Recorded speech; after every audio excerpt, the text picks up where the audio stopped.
Meus queridos e minhas queridas, eu sou o professor Tiago Renó e lhes dou as boas-vindas ao Renologia, esse canal que busca trazer conteúdos completos para você se preparar melhor para o Enem, para o vestibular ou para aquela sua provinha marota do colégio. Hoje nós vamos dar prosseguimento ao nosso eixo temático de ser humano e vamos continuar o tema desenvolvimento embrionário humano. Muita atenção, porque como eu disse no vídeo anterior, e eu tô deixando aqui o card para vocês, estamos fazendo tudo com muita calma para que você compreenda o passo a passo. Eu sei que muita gente tem dor de cabeça ao tratar desse tema, mas é fácil, é tranquilo, é só ver as coisas etapa por etapa, beleza? Mas antes da gente entrar no tema propriamente dito, aquele nosso ritual mais que consagrado. Se você é novo por aqui, seja muito bem-vindo, seja muito bem-vinda. Aproveita e inscreva-se no canal. Também ative o sininho das notificações. Dê o seu like maneiro no vídeo para ajudar o canal a crescer. Pega papel e caneta porque é hora do estudo. Você com certeza já viu essa imagem em algum lugar, principalmente em algum livro de biologia. Se você pegar o seu agora, é bem possível que você se depare com ela. Eu fotografei essa imagem de um dos livros que eu utilizo como material de apoio para preparar os vídeos aqui para o canal. Esse desenvolvimento embrionário que a gente enxerga aí é um desenvolvimento bem geralzão. Ele vai passar pela fase da mórula, da blástula, da gástrula, da neurula, porém, e aí é importante a gente dizer, ele está fazendo isso de uma maneira muito resumida. Se você tentar encontrar essas estruturas exatamente do jeito que estão aí nesse vídeo ou no vídeo anterior, você terá uma dificuldade muito grande de achar. Por que isso? Esse resumo que a imagem mostra, ele serve para os peixes, serve para os répteis, serve para os anfíbios, serve para as aves e também serve para os mamíferos. Mas o que nós estamos abordando nesses dois vídeos é justamente o desenvolvimento embrionário humano. Então nós utilizamos as ilustrações do jeito que acontece com o ser humano, do jeito que aconteceu conosco nas barrigas de nossas mamães. Por isso, se você buscar exatamente essa imagem nesses vídeos ou buscar as imagens desse vídeo no seu livro, você vai encontrar aí uma diferença bastante significativa, beleza? Bem, quando a gente parou no último vídeo, nós mostramos lá aquele processo pós-nidação e naquela estrutura toda desenvolvida, nós tínhamos lá no centro o disco embrionário bilaminar, formado pelo epiblasto e pelo hipoblasto. É justamente nesse disco embrionário bilaminar que nós vamos encontrar o desenvolvimento dos 3 folhetos embrionários que fazem parte do embrião do ser humano, tá? Existem espécies que possuem 2 folhetos, existem espécies que possuem 3 folhetos. Nosso caso são 3 folhetos, beleza? Bem, o disco embrionário bilaminar, ele vai iniciar o processo de gastrulação no ser humano. E esse processo, ele se inicia quando a gente observa no epiblasto uma multiplicação de células que vai formar uma linha. Essa linha ela vai da porção caudal, que é onde será originado posteriormente o ânus, até mais ou menos o meio do disco embrionário. E essa linha é conhecida como linha primitiva, certo? Uma vez que eu tenho estabelecida a linha primitiva, eu vou continuar essa multiplicação de células até formar no final da linha primitiva o que eu vou chamar de nó primitivo, que vai ter uma importância bastante grande e a gente vai falar dela daqui a pouquinho, certo? E eu vou encontrar também nesse disco embrionário a seguinte estrutura, a membrana bucofaríngea. Ela está, obviamente, no lado contrário à porção caudal e vai dar origem, o nome já é bem autoexplicativo, à estrutura da boca e da faringe, a nossa peça bucal, certo? Então, nós temos aí já começando a ter algumas estruturas estabelecidas. E é óbvio que quando eu olho para essa imagem que eu estou projetando aí para vocês, eu não vou encontrar uma imagem de um ser humano. Nossa, mas tem o precursor da boca e da faringe. Tá, tem. Ainda parece um comprimido. Bem, por que isso? Isso é importante a gente citar. Quando eu falo de embrião, eu estou falando de uma estrutura que ainda não possui forma humana. Ainda não vai ter muito bem estabelecido os sistemas, os aparelhos e tudo mais. É o começo desse desenvolvimento, beleza? Por isso, é óbvio, eu tenho aí o precursor da boca e da faringe, mas eu não tenho nada que pareça uma boca e uma faringe, certo? Continuando, essas células que formaram a linha primitiva, elas vão continuar a se multiplicar. E, em vez de crescerem para cima, ou seja, de formarem como se fosse um tumorzinho no epiblasto, elas vão interiorizar, elas vão crescer para baixo, em direção ao hipoblasto.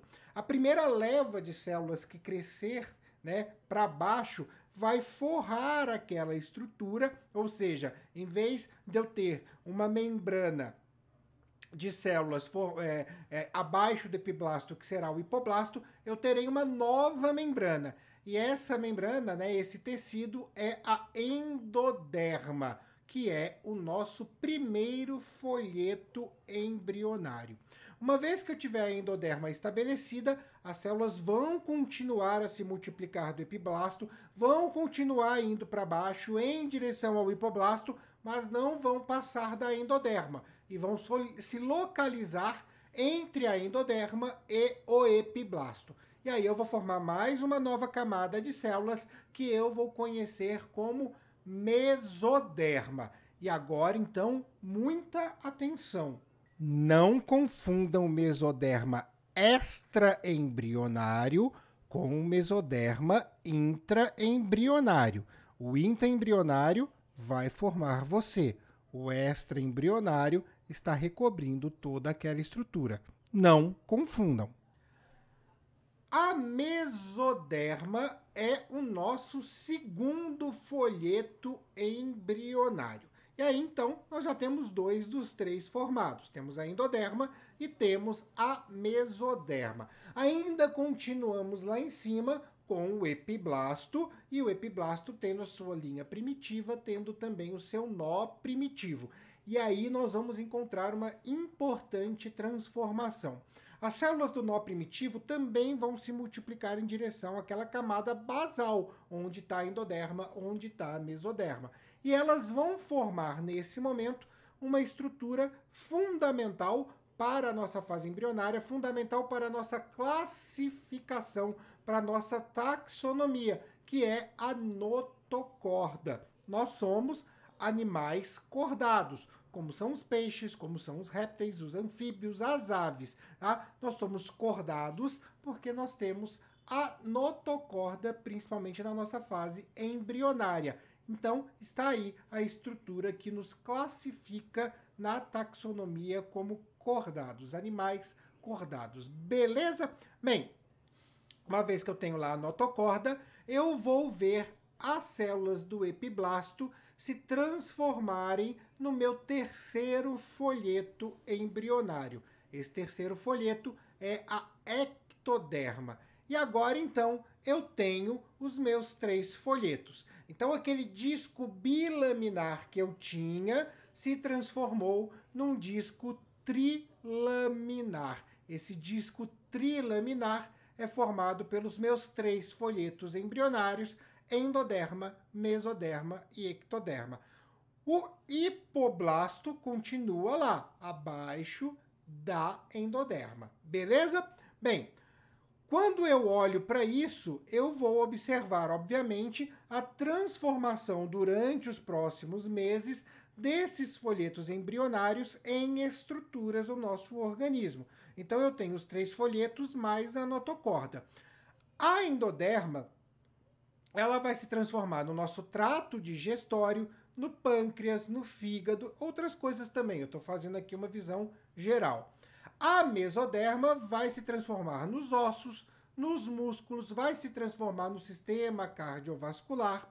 E a ectoderma vai se transformar na pele, nos anexos. Quando eu falo anexos, eu falo de glândulas sudoríparas, pelos, unhas, tá? Vai também se transformar no nosso sistema nervoso, tá? E aí a gente pega pelo nome, né? Endo é dentro, meso seria médio e ecto é fora, tá? E fica até mais fácil da gente entender. Nesse momento, o que eu tenho é a transformação daquele disco, né, bilaminar num disco trilaminar que vai parecer mais ou menos com essa estrutura que está aí na imagem. Em cima, tá? Já na minha ectoderma, eu tenho a formação da placa neural. Essa placa neural, ela vai se fechar num tubo e vai posteriormente formar o que eu chamo de tubo neural. Se eu fizer um corte, tá? Partir essa estrutura no meio, eu vou conseguir visualizar perfeitamente a ectoderma, a mesoderma e a endoderma, tá? Essas estruturas, então, começam a ter suas células se diferenciando, se multiplicando, e aí eu vou ver realmente aquela parte que a gente fala da gastrulação e da neurulação, no qual eu tinha uma estrutura plana e vou fechar, tá? É exatamente o que vai acontecer agora, tá? Eu tenho então o tubo neural sendo colocado para dentro da estrutura, né, ficando abaixo da ectoderma, mais ou menos na altura da mesoderma. Eu tenho abaixo dele a notocorda e eu tenho lá também a endoderma, que dá lá o prosseguimento, né, com o hipoblasto e a formação da vesícula vitelínica, que nós já vimos anteriormente. Então, para a gente poder localizar essa estrutura que está se fechando, ela fica entre a vesícula amniótica e a vesícula vitelínica, como a gente já tinha visto no vídeo anterior, essas duas estruturas. Então a gente consegue localizá-las muito bem. E a partir daí eu começo então a desenvolver os meus sistemas, fazer aí a diferenciação celular para começar a formar aquela vidinha propriamente dita, aquele embriãozinho que vai virar um fetinho e vai virar um bebezinho e vira um adulto assim como eu. Beleza? Então, vamos agora então para a fase fetal. A fase embrionária dura mais ou menos uns 3 meses. Após o 3º mês, na entrada do 4º mês, eu vou ter aquilo que eu chamo de fase fetal. Eu vou chamar de feto aquilo que já tem uma forma humana fácil de identificar. Então, quando eu não consigo identificar a forma humana, eu tenho a fase embrionária. Quando eu consigo identificar a forma humana, eu tenho a fase fetal. Por que isso é importante? Porque a fase embrionária ela é muito parecida na grande maioria dos animais. Se você pegar um embrião de uma tartaruga, de um jacaré, de uma ave, de um ser humano ou de um outro mamífero, eles são morfologicamente muito parecidos, tá? E a gente vai falar logo dos anexos embrionários e vocês vão ver que muitos deles estão presentes em quase todos esses animais, beleza? Bem, o feto, ele vai se desenvolver, então, a partir do 4º mês, da 13ª semana, até o final da gestação. Quando eu entro no 4º mês, na 13ª semana, tem 2 coisas que são fundamentais aí para mim. Primeiro, eu já tenho o rosto formado, né? Tô lá desenvolvendo os membros, já tenho os membros, mas eu estou desenvolvendo melhor, mas eu já tenho o rosto praticamente formado e eu também já tenho lá a identificação da genitália. Então já dá para saber o sexo morfológico do bebê. É nesse momento que se faz o chá de revelação. Eu tenho aversão a chá de revelação. Eu só queria deixar isso registrado. O feto vai se desenvolvendo, se desenvolvendo, se desenvolvendo, e 3 meses após o início da fase fetal, ou seja, a partir da 24ª semana, ele já tem condições mínimas para sobreviver fora do útero. É claro que nesse ponto, completado 2/3 da gestação, não é o ideal que ocorra um parto. Geralmente esse parto, que a gente chama de parto prematuro, ele vem por uma decorrência aí de alguma coisa que aconteceu, ou no próprio bebê, ou na placenta, ou no organismo da mulher, mas o ideal mesmo é que se complete lá 35, 36 semanas, que se complete os 9 meses para que a gente tenha todo o amadurecimento necessário daquelas estruturas recém-formadas e o bebê nasce aí com mais tranquilidade. Mas, caso isso não ocorra, caso seja necessário um parto a partir do 6º mês, a gente tem literalmente um parto, não um aborto espontâneo, tá? Isso é importante a gente dizer. Geralmente, antes do 6º mês, a gente está falando da perda do bebê, um aborto espontâneo. Após o 6º mês, a gente tem basicamente um parto prematuro.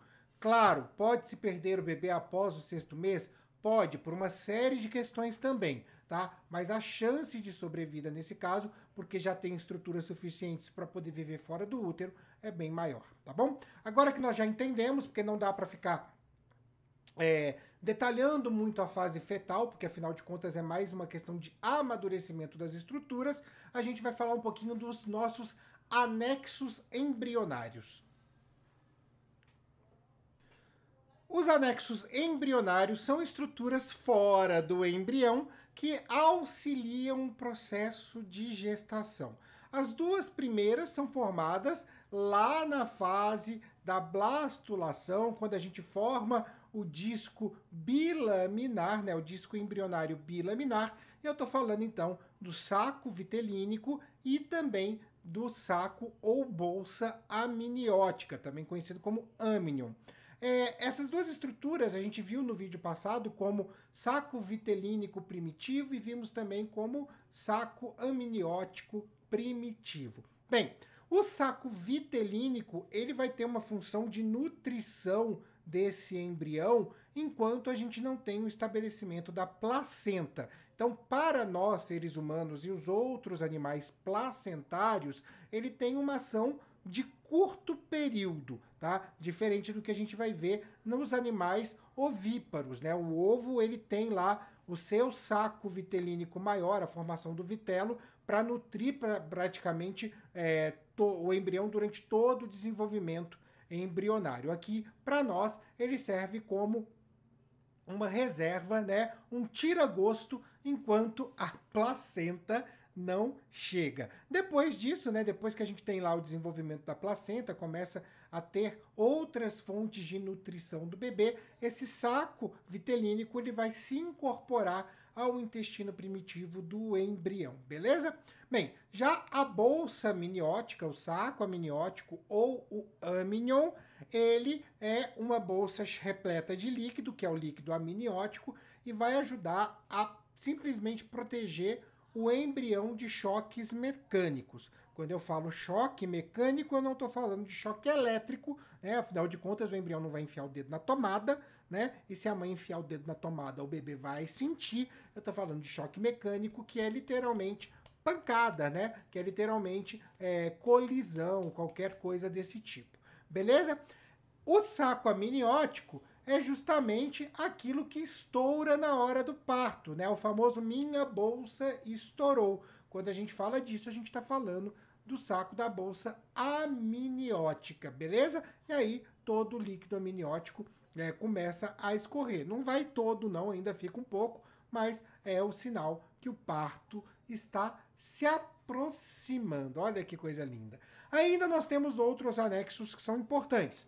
O antaloide, que é uma estrutura que é a mesma coisa para os seres humanos, ele tem uma função mais próxima na fase embrionária, antes do desenvolvimento da placenta, ele vai fazer parte do cordão umbilical, tá? E isso, então, ele vai ser uma estrutura que fará parte do cordão umbilical, mas é muito mais útil em outros animais não placentários, que no qual ele vai recolher excretas. Afinal de contas, né, o embrião tem todo um metabolismo, e como todo metabolismo, a gente tem aí o processo de excreção.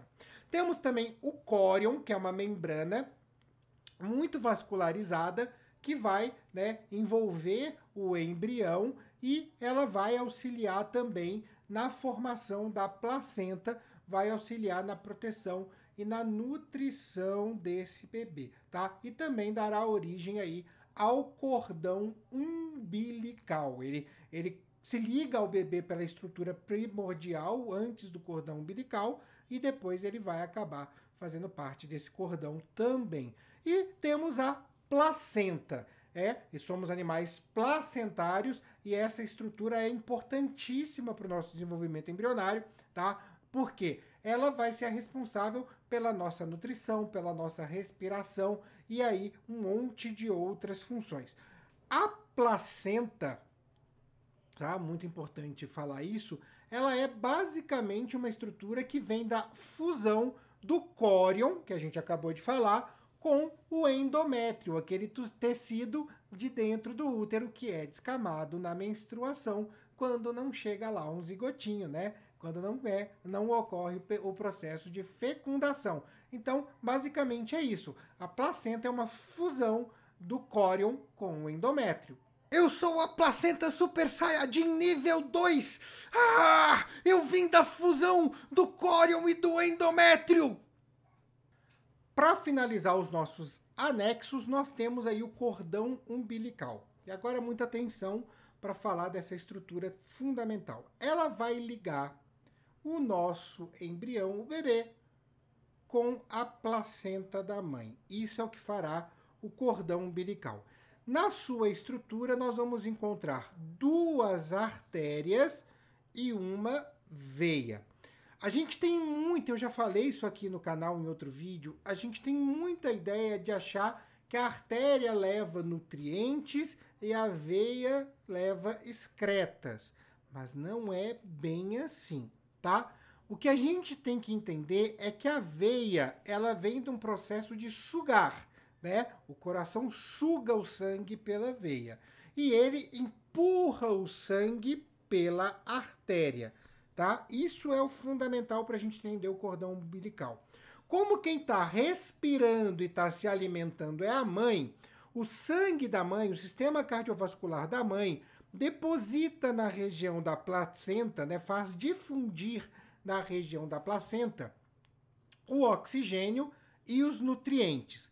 E aí a placenta vai difundir isso para a veia do cordão umbilical. E puxa, lembra? A veia tá puxando, o bebê vai puxar esse oxigênio e os nutrientes para o seu organismo. Vai ter lá o processo de metabolismo, vai utilizar o oxigênio, vai fazer a respiração celular, todo aquele processo que a gente já conhece. Eu estou deixando inclusive o vídeo, né, na verdade o link aqui para vocês da playlist de metabolismo, para que vocês possam relembrar isso. E aí, no momento que eu tiver o gás carbônico produzido, né, o dióxido de carbono, e tiver os excretas produzidos pelo metabolismo do bebê, eu vou empurrar, né, pela artéria isso em direção à placenta. Então, as duas artérias vão levar isso do corpo do bebê para a placenta para ser, então, eliminados. Quem vai eliminar, obviamente, é a mãe. E da mesma maneira que acontece com a difusão, que vai ser puxada, né, do oxigênio e do nutriente, os excretas e o gás carbônico vai ser difundido, né, vão ser difundidos na região da placenta e o sistema cardiovascular da mãe, então, pega e elimina pelo organismo da mãe.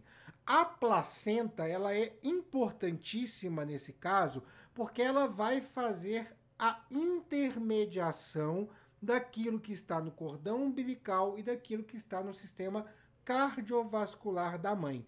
O sangue da mãe e o sangue do bebê jamais entrarão em contato durante a gestação, tá? E no vídeo que a gente falou, inclusive, do sistema ABO, e eu estou deixando aqui o card para vocês, nós falamos que aquele processo, inclusive da eritroblastose fetal, ela funcionava, ele acontecia no momento do parto, que é o único momento no qual o sangue da mãe pode entrar em contato com o sangue do filho, certo? Não esqueçam disso. O sangue da mãe e do filho não entram em contato. A placenta vai mediar as trocas gasosas, a obtenção de nutrientes e a eliminação dos excretas, certo? Bem, esse é o desenvolvimento embrionário humano.